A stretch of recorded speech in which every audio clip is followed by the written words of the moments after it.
my YouTube channel. If this is your first time tuning in or stumbling on this channel, you're very welcome. My name is Balogun Damilola Sheba, and if you've been here before, thank you so much for tuning in yet again. Thank you for the support, for the love. Thank you for always, always coming here to watch, to view. I really do appreciate you guys. In fact, more than you can imagine. All right. Okay, so I'm going to continue from where I stopped the last time, which was after I get back to my second baby, Jedida. So after everything, after all the sickness that came afterwards, people say a lot of things about I've heard women talk about how after the childbirth they were something happened to them, or they lost some part of their of their body, or they were not functioning the way they used to function before. And it all sounds like cliche, it all sounds like superstition or exaggeration or some kind of, but it is not actually. And you cannot relate more. You cannot really. I can't. How do I say this? It's more relatable. When you actually go through it. The first time I had no issue after I had Jemima. My first baby. It was all good. It was all smooth, and even postpartum, nothing. I was very, very okay postpartum. But the thing is, you see, when they say postpartum depression, there was no better time for me to have had. That was why, see, this thing is just so crazy, because you would think that, oh yeah, it is, it's situations or maybe challenges or some things that happen or that is going on in your life as at the time when you have the child that's making women have postpartum depression and all that. Because after I had Jemima, gosh, in fact, during the period where I was giving birth to Jemima, Jesus Christ, we were living in one room apartment, and it was tough. Like, we could not even afford to eat. Like, it was so difficult. Life was hell. Life was I gave birth to Jemima in a hospital. We didn't have money. To buy clothes, baby clothes. I'm not joking. I kid you not. We didn't have money to buy baby clothes. We didn't have money to even take cab from the hospital. Thank God for one of my husband's friends that actually volunteered to come and pick us from the hospital. We had nothing as at that time. So, the situation of things is at the time, it's enough for me to actually go into depression after I give birth to Jemima, because God, it was so hard. But after the childbirth and everything, I was surprised. Nothing happened though. I was very okay. In fact, I was up and running immediately after I picked up myself. I was doing a lot of prayer. I was praying. I was hoping, believing God. I had nothing. So it was after that time that I actually heard about the postpartum depression, because one of my friends called me, and knowing the situation of things around me, then she was trying to advise me, hey babe, so just take it easy now that you just have a baby. And then before the baby came, and they were like, okay, don't think too much, because if I think too much, I'm gonna have high blood pressure. But after the baby came, they were still telling me, so don't think too much, don't consider all this thing that is going on, because if you do, you're going to fall into depression. Postpartum depression is real, it's bad, it's terrible, and everybody was, she was sharing her experience with me, how she had, fallen into depression, this postpartum, and people she knew that, oh Lord. But nothing happened. I was okay. I just thought, depression. No, I don't experience all that.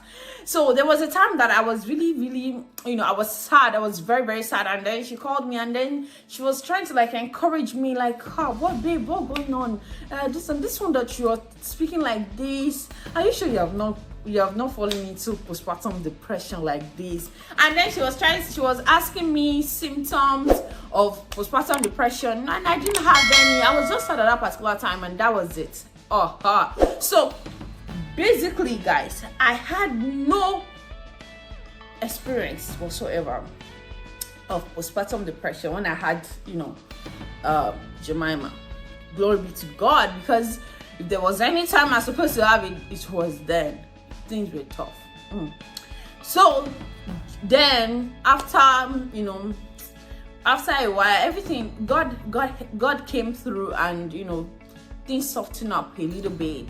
Before Jedida came, a lot of things have changed. In fact, a whole lot had changed, to be honest, and we were okay. Yeah, we were okay. We're doing good. Okay for ourselves. We're doing good. So then God, then the baby came, and pregnancy came, and gosh, the pregnancy had a toll on me. Like I've already explained that one. It had like crazy toll on me. So, but after the delivery, after I actually gave birth to Jedida, something I noticed that before the sickness that I was talking about, actually something happened. Was it before? It was after. It was during, because I can't say it's after, because I still have that once in a while, but during that period, I think it was about 3 months, to be precise, 3 months after the childbirth. Gosh, that was when I really understood what they meant when they said postpartum depression. That thing was crazy, like crazy. Like it was the worst experience of my life. I hated everybody. Trust me, I hated everybody. Like it was like I never knew that, because I'm a people's person. Yeah, I would say that I'm a people's person. Because I really like to check up to my nature. That period changed me totally. I never believed that I could be that change. Even till now, I'm still trying to recover, because I lost a lot of relationship during that period, and it was like nobody understood me. People did not even give me benefit of doubt. Like nobody cared at that point. It was as if nobody really cared. I was going through a lot of emotional trauma. I was there. I was hating on myself so damn much. I hated myself. I was complaining about everything. I hated my body. I hated, I see myself in the mirror, and I was like, what the heck? Who is this? Even when, sometimes I dress up, and my husband says, you're looking good. I don't believe it. Like, I don't believe it. I just believe that, who is this? I couldn't recognize me. I really want to bless God for my husband, because that man is a strong man. And the thing is, I think the thing I appreciate the most was, even in my worst moments, he was always there to reassure me and make me feel like, okay, yeah, you're not alone in this thing. There was a time he said, you're not alone, and I'm like, what? Did you just tell me I'm not alone? Are you the one that carried the pregnancy? And I really went all. He was just trying to make me feel better, make it feel good, but it just wasn't it. So as at that time, there was nothing that anybody could actually tell me, or could actually, I don't know, maybe if I hear from outside, I don't know, but as per him, there was nothing he could actually tell me that I believe, or that could make me feel better. So, but he was there regardless. He was there supporting me regardless. He was, ready to help me to get through with it. We contacted, I didn't actually know what it was at first. So, which was worse, because I could not identify it. I am a psychologist. Yeah, I'm not certified yet, but I actually studied social psychology. So, but I practically know the patterns by book. I could identify the patterns of, trauma and PTSD, or, I could identify if I see it is someone else. But when it was happening to me, I was oblivious. I don't know if it was just being, if it was me being oblivious or me not accepting that it is what it is, you know. So I was just angry at everybody at that time. If anybody calls me to pick call, as in just to hear the voice of someone else on the phone, was hard. I could practically pick your call and then be silent for like 3 minutes and not say a word. Even though it's, you know, even people that I really, you know, vibe with, that we talk, we gist, we do this and that, but to say a word could be very difficult. And I could not really, you know, have conversation with people. And I hate to hold my phone. I hate to see my phone. I don't want to see phone. I don't want to see anything around me. I don't do social media. I left everywhere. So I was not on social media. I was not. God. I was just battling it on my own, you know. At some point I was like, why God, what is wrong with me? What's going on? I was antisocial. I don't want to go to any events, you know. Even when they invite us for events, and you know, I used to be very, you know, I love to go out. I love to that. I have vibes, guys. I do have vibes. I'm always life of the party, but this time around, nah, no, I don't want to go anywhere. So, in fact, even church, you know, it was so bad. Even church, I did not want to do anything. It was by force that I was like, okay, this one is God's work, let me just do it. But it was not like the way I used to, not with cheerfulness and everything. I was just in my own world. Everything was difficult.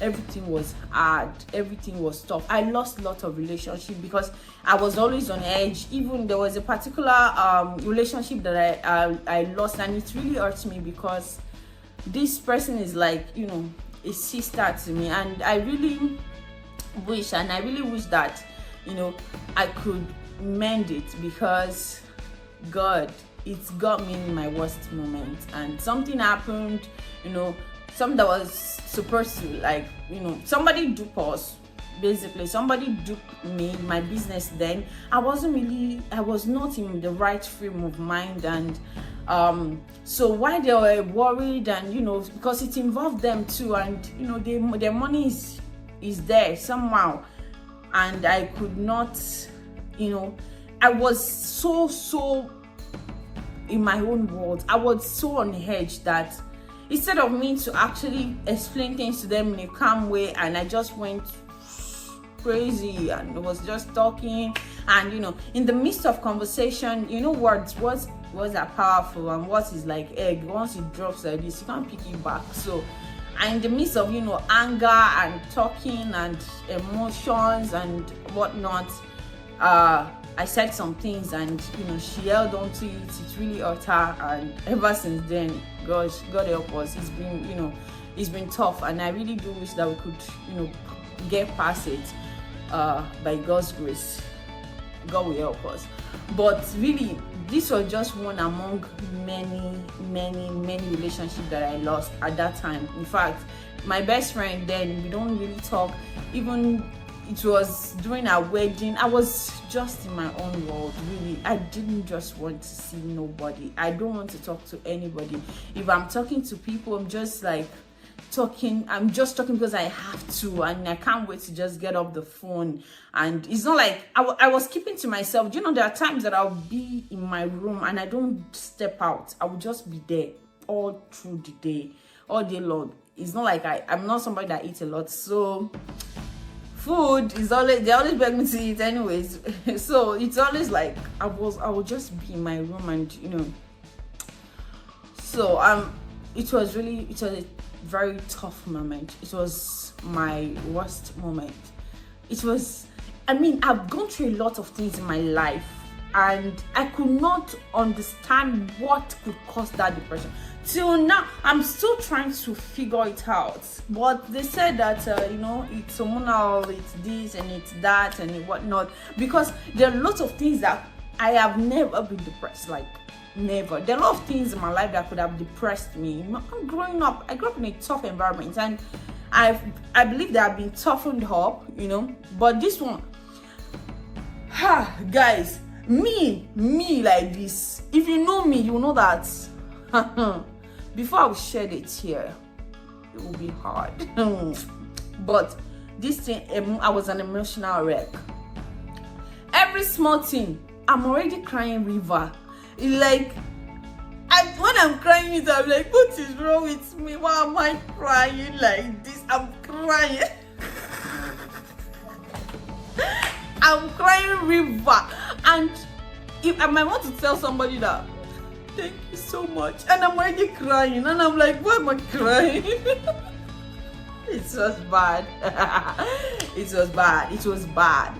So, and it made me to realize that there are lots of people that, when we, before you got married, people say, when people get married and this and that, they detach from people. God forgive us. If you're a single person out there listening to me now, may God forgive us. So before you judge somebody's action, make sure that you understand, give them benefit of doubt. In fact, after everything that had happened to me from the time of birth of my second baby to now, I think it has matured my mind and my thinking, and I am now very conscious of what I say to people, and I'm putting people a lot in my shoes. I don't want to I don't react anymore out of impulse or out of, you did this thing at this time that is not right, I don't like, and just, lash out at you. No, I've learned to actually be more considerate. I've learned to actually be more intelligent emotionally, and put other people's emotion into consideration before I take any action or before I lash out at them. Because at the end of the day, everybody fight their silent battles, and you don't even know what somebody is going through. And whatever makes them, encourages the decision they make or the action that they take towards or against you, you really don't know the full story. So get the full story before you actually jump into conclusion. It's better to actually get all the backstory so that you don't find yourself in a situation where you will be in that until you get to that situation before you understand what somebody went through or what could have been the reason for something that someone had done to you. So I am learning more. I am understanding more. I am growing, guys, and it's really beautiful. It's good to actually begin to see things from, humans, from people's perspective, because you don't know. You really don't know. And honestly, when they say when you get married, when my friends, I don't want to associate with my married friends. When they get married, you don't know what people are actually going through. Sometimes they're not disassociating because they want to or because they are married. No, they are disassociating because some of them had just had a baby, they have postpartum depression, and during that period of their life that they disassociated just puts them in one corner. You don't know that is the time they actually need you the most. That's the time they actually need your courage, they need your encouragement, they need you to actually be there for them, they need you to remind them who they really are, they need you to tell them, to bring back old memories, to make them feel loved again. So, but at the end of the day, my husband actually, we saw a psychologist and who was able to help me, to get back on my feet, who was able to it was really funny because I was so reluctant. I didn't want to do it. And I was like, I'm a psychologist. I cannot just go and, be vulnerable to another psychologist. It's just like a doctor saying I cannot go to, I know what is wrong with me. I know what I can do to fix me. I know I can just take some Panadol and paracetamol and I'm going to be fine. And, this is not taking the step towards, maybe I should go to another doctor to do checkup, to talk to specialists or something or whatnot. So we're just like, of course, I think I know what to do. And I was actually doing the things that I know what to do, but it wasn't working. So at the point, we just had enough of it. So we just had to see someone. And after seeing someone, after a couple of sections, and I was getting back on my feet, and it was getting better.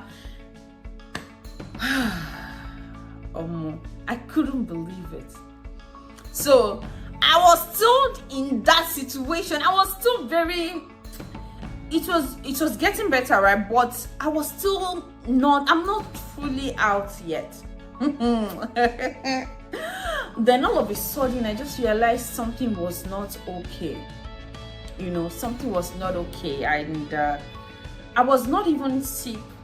I was not sick, and okay, mind you, when I gave birth to my baby, I asked my gynecologist to give me, a medicine, or to prescribe the best, medicine to prevent pregnancy. And then she prescribed me a particular drug because I was breastfeeding, and she felt like, oh, I cannot give you, I cannot, there is limit to what I can actually give you at this point in time. So you need to, I'll prescribe you a drug medicine. If you're using it very regularly, everything's gonna be fine.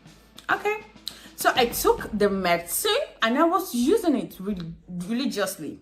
But there's something about the medicine that I was not okay with, but I did not have a choice. I needed it, so I was still using it.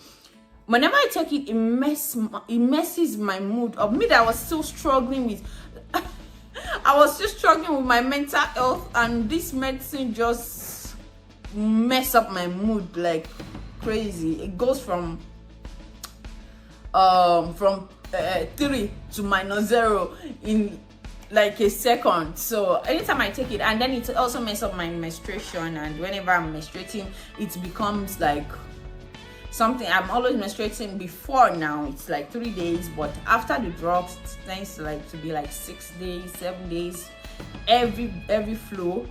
So I was not okay with it. I couldn't wait to just finish breastfeeding. I wanted to okay, the thing is, I managed to like be taking the drugs religiously till after 3 months, till after 1 year, because I stopped breastfeeding my baby 1 year. So I wanted to wait till 1 year and then just stop the drug and meet her for a better solution. I was using the drug. I was very faithful with it. And so there was a particular time, I think it was around March, during my husband's birthday. I felt sick, like I was not myself. I was not feeling okay. But before then, January, my menstruation was okay. It was okay-ish. It was like 5 days, but 2 days was good. The remaining 3 days was scanty. Then it was a messed up one. And then February, it was 2 days.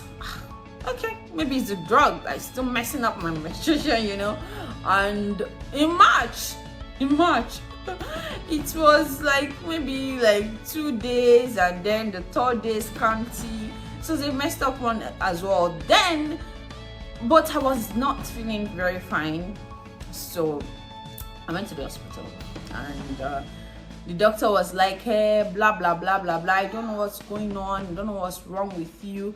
So they did they check everything. They're like, oh, you're anemic, maybe that's why. And I told them I'm on medication. I told them that the doctor wrote me I'm still breastfeeding and whatnot. So there was limit to what they could do for me at that point in time. So they wrote me drug to take. They wrote me iron supplements, which I actually took, and but it wasn't okay. I wasn't getting better, so I went again for second opinion. Now I went to see my gynecologist to tell her I was feeling. So she recommended me for some tests. And guys, I think I'll see you next week because it's already very, very long and I don't want you to be bored. I know that the story is not boring. You guys love story anyways. You love gist. But I'll see you guys next week, and then we'll continue from there. All right, guys, thank you so much for tuning in. Please, before you go, can you please do me a favor? Can you please share this content? Can you like it? Subscribe to my channel before you leave. Do not leave without subscribing. So, and I'll see you all in my next video. Until next time, I'll see you later. Bye.